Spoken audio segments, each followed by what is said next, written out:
Hey there everyone, in this video I'm going to show you how to convert one cryptocurrency into another via Binance. So, to do that, just simply open up your Binance, and once you have done that, be sure to be in Pro mode.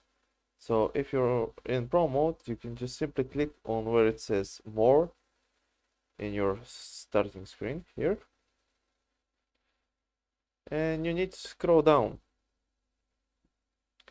And here on trade, you can see you can have your conversion trade. Convert, click it. And here you can select what you want to click and convert. So once you click, for example, from ADA to BTC, you can preview the conversion.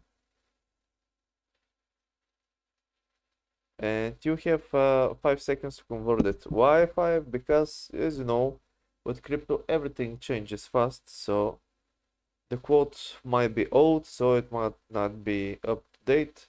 So once you preview the conversion, you need to take a quick look at what's going on and click convert here.